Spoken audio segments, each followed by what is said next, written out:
What up, what up, what up, what up, what up? It's your boy Big 8, man. Put it in the air podcast live from Ziggy's Dispensary. Let everybody know who you is, bro. Yeah, I'm Rhino, owner and operator, you know what I'm saying, at a location on 2016 North MacArthur. That's me. 100, 100. No further ado. We ain't gonna waste no time. We got to kick off the ritual. And you know, since we in a special place, we got some special shit, man. Let me reach up and grab this motherfucking man. Let me grab this motherfucker, man. So, as we do, and everybody tuning in and tapping in, make sure y'all put it in the air right fam. You know, we got some of that special, bro. You feel me? It's that special, bro. So dig this, man. Tell me a little bit about Ziggy's and, you know what I'm saying, what's going on with Ziggy, bro. Oh, man, you know, Ziggy's is a chain that's been around for like 50 plus years. I've been working here about 7. And, you know. Yeah, lightweight. I'm a lightweight. You know what I'm saying? But how niggas sell out of weed in the world? Hey, you know, I've been doing this. My fault.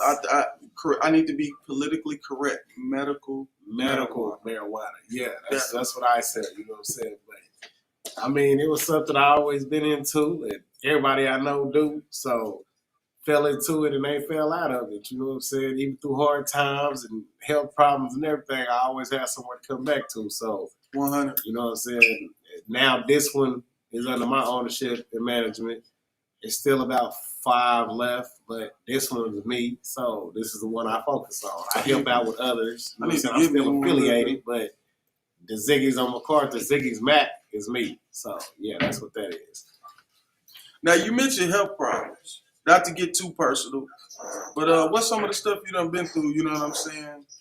Okay, man. So we know more about who Rhino is. I can give you the 5-year drill because it's really been about 5 going on 6 years. About 6 years ago, I got hit with. First, they told me I had just hypertension. That ain't nothing. That's high blood pressure. You don't know what that is. Black people, we all got that. 100.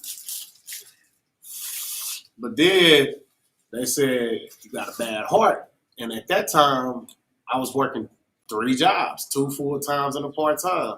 They told me your heart is working at 13% right now.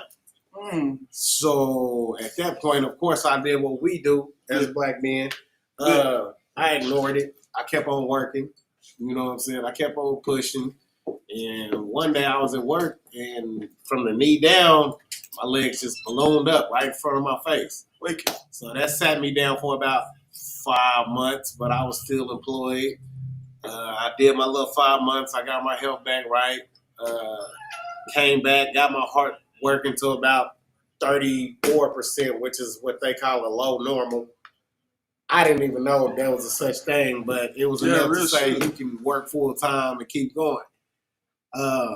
Did that, and then a couple years later, I got hit with, 3 years later, I got hit with your kidneys is going out. When I checked my kidneys, both of them was working at 6% each. So I immediately had to stay in the hospital for 2 weeks, get put on dialysis, still on dialysis. I just now got on the kidney transplant list, and you know what I'm saying? I've been on dialysis about 3 years, and then I did that, and then one day I was rushing out of the house to get to dialysis. I got to go be there at 5 o'clock in the morning, Monday, Wednesday, Friday, for 4 hours. I was rushing out the house. I tripped. I fell, fractured my skull. Didn't know I fractured my skull, though. Of course, I hopped up like wasn't nothing wrong. I had already been battling a foot infection for a year, trying to save my foot. So on my birthday this year, January the 12th, 2021, I went to the doctor on my birthday at 8 o'clock in the morning, and he told me you got 2 choices. Cut half of your foot off, which means you lose all your toes in the front half of your foot, or you can wait this out and end up losing your leg from the knee down. I made a quick decision then. It was like, just chop the toes off. Did that, He told me I'd be able to walk with a prosthetic and a boot, like what I got on the boot right now. I've been walking with this for like 3 months. But as I was in the hospital, that whole time my brain was bleeding. So I didn't know. It bled for 2 weeks.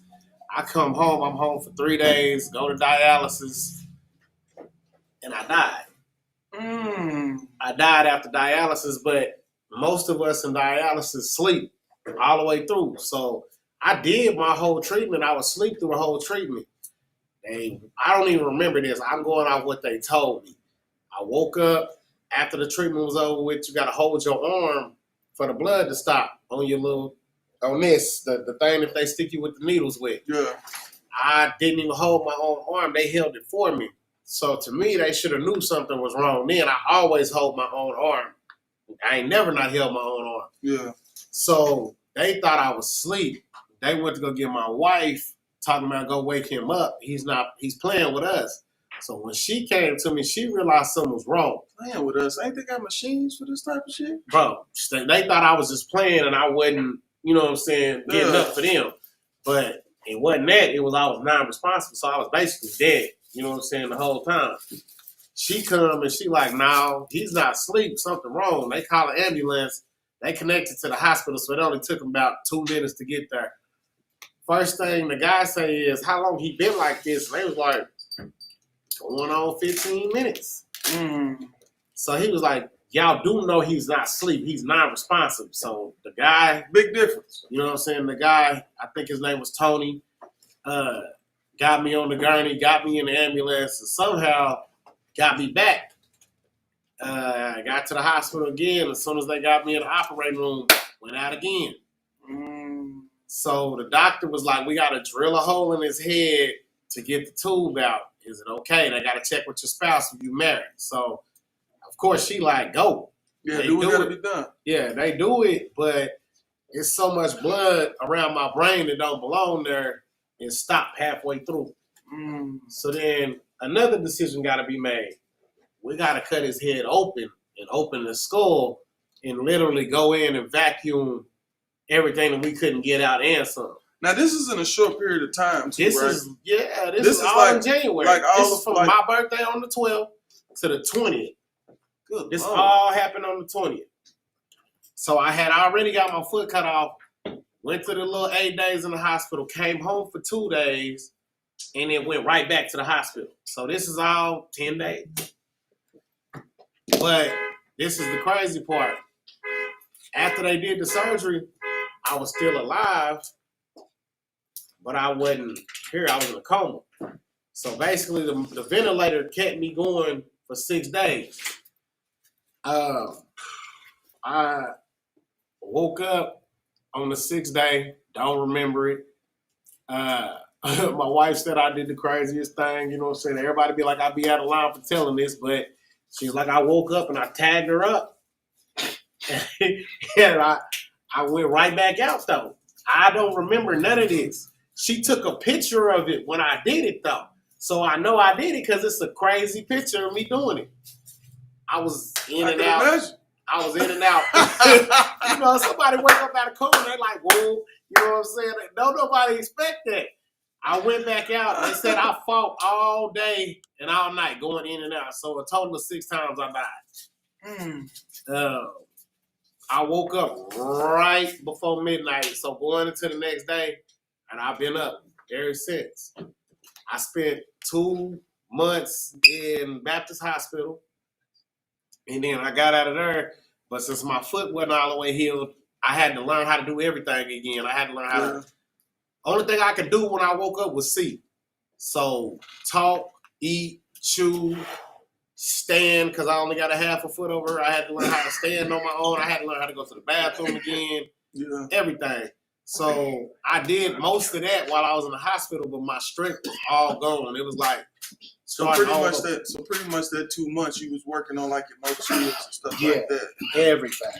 All motor skills. But I was weak trying to work on them. So I had to build muscle mass back up. I had to do all that. So they sent me to a rehab facility. But I had to stay at the rehab facility. So the first 4.5 months of the year I spent in the hospital, in the rehab, and I was also confined to the bed. So I don't know how they expect you to build muscle mass if you can only stand one time a day for 15 minutes. Yeah. You know, like, it was crazy. Like, it's built to keep you in there just like jail. You know what I'm saying? It's built for you to fail. They can get insurance money the longer you stay in there. Yeah. So they told me when I first got there, this is the lie they told me, you'll be out of here in 7 to 10 days. I get in there and I start talking to the nurses. Of course, they don't know what the head up people told you. They're like, hey man, your average stay is 3 months. So I'm like, I gotta be in here 3 months and I can only see my family 3-4 hours a day and I have to pick 4 people to stay on this list. There was the only 4 people I could see. Bro, I got 4 kids. Yeah, real You know what talk. I'm saying? I got a wife, I got a mama, I got a sister, I got homies like you I've been knowing forever, you know what I'm saying? I got to pick 4 people, you know what I'm saying? And it was kind of hard because I had to pick between my mama, my wife, my sister, and then I still got 4 kids. Then dividing up the kid, dividing up which lucky kid. What kid get to come, you know what I'm crazy. saying? But all my kids couldn't take it, so I got lucky on that part. They didn't want to see me in there. I didn't want them to see me in there. They ain't never seen me like that. I ain't never been down. So I did that, and I mean, like, I ain't going to call the place out, but, like, it was terrible, bro. It was terrible care. Like, so I had to deal with that, too. They not coming to clean me like they supposed to, and then when they do, they half-ass doing it. You know what I'm saying? So I think I raised so much hell, and my mama raised so much hell, I was only there about almost 2 months, and they let me go early. They was like, we're going to let him go with home health care. We tired of this shit. Yeah, they tired of this motherfucker. You know what I'm saying? We was bringing the noise. We was bringing the noise, bro. Like, bro, I got to get up out of here. I can't do this. I said, I'll heal from the house. And all this happened in the period of, how long you say? 10 to 11 days. Good God. 10 to 11 days. And that had me in those 2 places 4.5 months. And then I came home. Not even just, hold up, just not to cut you out, but not even thinking about just regular day-to-day life situations a person gonna have. Yeah. All this just out of nowhere, just boom. Oh, now you gotta remember, my foot, I had been battling a foot infection for a year. I lost my big toe first, but then somehow it went from the big toe all the way to the side of the foot. Once it got to this side of the foot, I had a hole in my foot big enough to stick a quarter in and push. Oh, damn. You know what I'm saying? So I knew I was finna lose something else, but I was fighting it as long as I could. Real talk. But on my birthday, it was over. You know what I'm saying? He was like, you got to make a decision. You want to lose your toes, walk with a boot, get a prosthetic, and learn how to be normal again, or you have to learn how to walk with a whole prosthetic because I'm going to have to cut you from the knee down. I looked at him and I was like, man, you did enough cutting on me, so let's get this over with. Let's do the front of this foot. He was like, you know you got to go right now. You got to be at Edmond Memorial by 9 o'clock. It was 8:10. So I didn't get to celebrate my birthday. I didn't get no breakfast.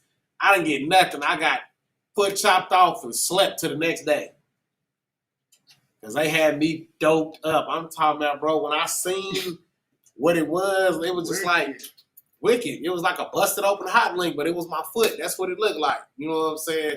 And I had to wait for that to, then he had to come back and staple it closed. Hey, I'm never eating hot links. You hear me? I mean, like, they had to staple it closed. They put stitches. It was a hole on the side from where the quarter size hole was. So that had stitches. This had staples. It was like some Frankenstein looking stuff.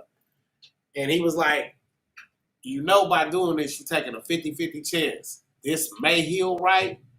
If the infection comes back, we're not going to even wait. We're just going to cut you from the knee down. I said, well, I'm going to take my side of the 50 and we're going to go. You know what I'm saying? And it worked. You know what I'm saying? So I'm still dealing with it a little bit because I don't have enough of my foot to support, you know what I'm saying, like where the toes is. So even when me walking with this boot, it's extra pressure on my leg. So I got like a little small, less than a penny size wound on the bottom of my foot, but it's healing right. It's healing okay. I done got to the point where I got home health coming up here. Like, if they don't come to the house, they'll come up here, rewrap it, and be on their way. They was here yesterday. But I mean, like, and still come to work every day. Yeah, I still come to work every day, even after dialysis. You know what I'm saying? Like, real I shit. got Vic to help me. You know what I'm saying? That's my right hand. No, that's my left hand man. But I'm a, you know, You said I got he helped too. Is that some shit, accurate shit? Yeah. Oh, good. So, You know, Vic. Vic. You know, Hey, man, if it wasn't for Vic, I don't know what the hell I'd be doing up here for real. Hey, that's right. I went through some busters, and now I got a real one. You know what I'm saying? I ain't gonna lie, Vic always gonna get help. He been getting help from me since like 9th grade. So. Yeah, we all been going at least since 9th grade with him. You know, he went to the rival school, so we didn't meet him till then. But you know. But yeah, he up here, he helped me out tremendously. You know what I'm saying? More than anybody else I'd have had up here. So yeah, you know, I'm glad I got him. You know what I'm saying? Shout out to Uncle Pookie Deuce. Yeah. Shout out to Uncle Pookie Deuce. Man, you know, hey, listen, rocking with me, you subject to get flamed at any time. Yeah, I ain't gonna lie. exactly. When your glasses used to be as thick as mine in middle school, oh yeah, you learn how to maneuver. Yeah, you know, that's what I do. He can see everything. But it's fun now. Like, it's fun. I be trolling the hell out of the guys. Man. So, that's crazy, bro. That's a lot of stuff in a short period of time. And then for you to still be moving and shaking the way you are, like ain't nothing wrong. You know what I'm saying? Like, much props and respect for that. Real talk. A lot of people would have gave up.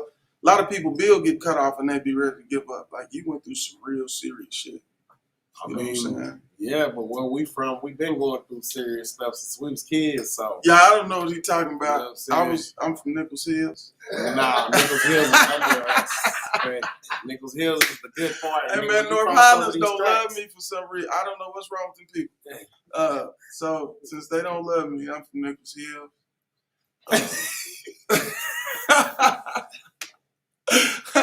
I don't know why they don't rock with me. I don't know. Man, they don't rock with our generation because we the first real generation. You know what I'm saying? We ain't even going. I ain't gonna say that much. Man, come on now. We probably like. We the second generation. We the second generation, but yeah. You know what I say? I ain't gonna do them fellas like that. I'm you gonna leave them alone. Yeah, you gonna leave them alone now. Yeah, it's okay. We gonna leave them alone. Yeah, whatever. We gonna leave them alone. I'm leave them alone. But anyway, yeah. Fuck that shit. So tell me some stuff about Ziggy's, man. What kind of stuff do y'all carry? What's when a person walks in your store, what should they be looking for? Well, it's a novelty / medical marijuana dispensary. So you're here for the novelty side. We got anything you need to smoke with, anything you won't smoke with. We got bongs, we got masks, we got hand pipes, glass blunts, you know what I'm saying? We got boxes for you to keep everything in, detox for those of you people who still need that, you know, to cleanse your system out. You know, we got everything on the novelty side, and then the medical marijuana is everything you need for your medical needs. I got medical marijuana, I have all types of wax, sugar, shatter, everything that got to do with that. I got gummies, I got chocolate, I got drinks, I got everything. It's not the biggest shop, but you definitely gonna come in here and get what you want, get what you need. For sure. Yeah, that's crazy, man. I'm glad y'all carry a lot of stuff other people don't. Yeah, I mean, I've been around important. for a minute, so you gotta do that. You gotta do that.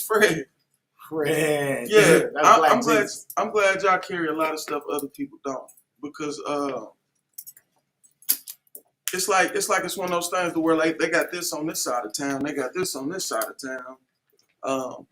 This may be cheap, but this may be better, like type stuff. But like y'all always keep some good stuff here. Yeah, I gotta keep quality. You know what I'm saying? Because it's quantity when it comes to these bigger places. So yeah, it's a lot of bigger stores too. They'll come, yeah, it's around here. Yeah, I got a lot of big stores. We got 24-hour stores and everything, but we still in the mix, though. Yeah, we ain't at the bottom. We in the mix. For sure. Well, shoot, man. We finna go and wrap this up, y'all. It's your boy Big 8. Put It in the Air podcast coming to you. I got my boy Rhino, the boss at Dispensary. At Ziggy's. Come holler at him at the dispensary. Make sure you got your card and all the legalities you need to have when you come holler. That's very important. You know what I'm saying? Let's keep everything clean, man. Don't come playing with us because we ain't going to play with you. Straight up. But yeah, we signing up out of here, man. Put it in the air podcast. I'm going to be back live streaming here in about 15 minutes. We're finna interview Vic, one of the co-workers up at Ziggy's, and see what he got to say. But yeah, shout out to Rhino, man. Salute, man. You've been through a lot, bro. And it's good to see you overcame. That's real man shit. Appreciate that, man. Appreciate being on Put It in the Air podcast, man. For sure. Yeah. Where you at, though? You rocking with who? Put It in the Air podcast. 100. All right, y'all, man. See y'all in a minute. Don't go too far because we'll be right back. So, yeah, I'll hit y'all here in a few. Put It in the Air podcast signing off.